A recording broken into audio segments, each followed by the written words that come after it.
বক্রেশ্বরকে কেন্দ্র করে বাংলায় আবার জোর পাচ্ছে বাম শক্তির উত্থান। সাম্প্রতিক বছরগুলিতে পশ্চিমবঙ্গের রাজনৈতিক প্রেক্ষাপটে নতুন এক ঢেউ লক্ষ্য করা যাচ্ছে।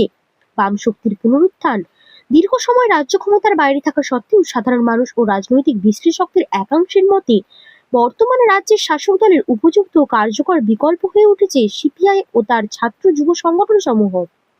বিশেষ করে যুব সমাজের সক্রিয় অংশগ্রহণে বাম শক্তি আবারও সংগঠিত হচ্ছে এবং তার স্পষ্ট নজির মিলেছে বীরভূমের বক্রেশ্বরের সাম্প্রতিক রাজনৈতিক আবহে।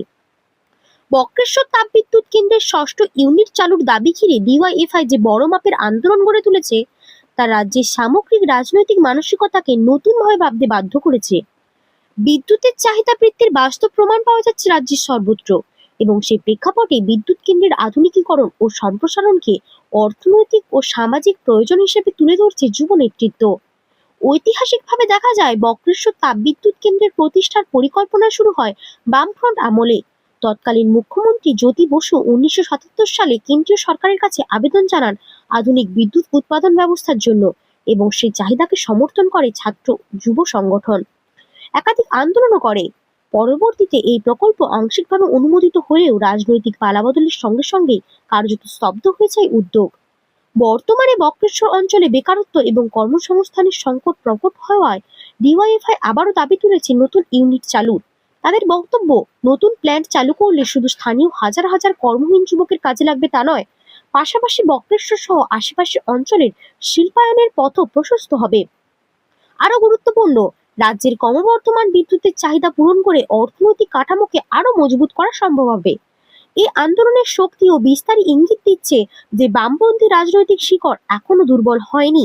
বিশেষ করে তরুণদের কাছে বাম সংগঠন গ্রহণযোগ্যতা বাড়ছে মূলত তিনটি ইস্যুতে: শিক্ষা, কর্মসংস্থান ও নারী নিরাপত্তা। যুব সমাজ মনে করছে এই তিনটি প্রশ্নে অন্য রাজনৈতিক দলগুলি ধারাবাহিকভাবে ব্যর্থ।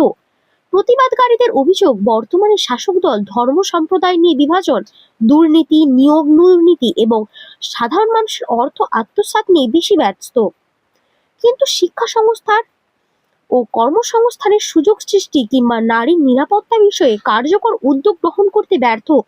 লক্ষ্মীর ভান্ডারের মতো জনপ্রিয় প্রকল্প প্রচারে শাসক দল এগিয়ে থাকলেও বাস্তবে মেয়েদের নিরাপত্তা, শিক্ষার সুযোগ বৃদ্ধি বা মানসম্মত পরিকল্পনা গ্রহণে তাদের অবস্থান দুর্বল বলেই মনে করছে তরুণ ভোটারদের বড় একটি অংশ। অন্যদিকে শিক্ষার মানের অবনতি ও নিয়োগ প্রক্রিয়ার স্থবিরতা সাধারণ মানুষের ক্ষোভ বাড়িয়ে তুলছে।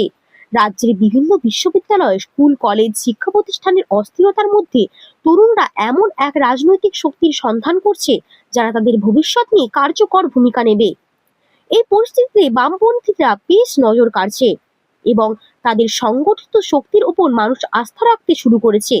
ফলে বক্রেশ্বরের আন্দোলন শুধু একটি বিদ্যুৎ প্রকল্পকে ঘিরে মত বিনিময় নয়, এটি বৃহত্তর রাজনৈতিক পরিবর্তনের বার্তাও বহন করছে।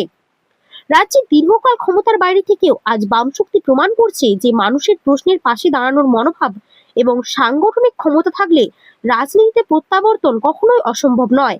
সময়ই বলবে এই জোয়ার কতদূর এগোবে। তবে আপাতত রাজ্য রাজনীতির আলোচনার কেন্দ্রে দৃঢ়ভাবে উঠে এসেছে যুব শক্তি নির্ভর বাম আন্দোলন।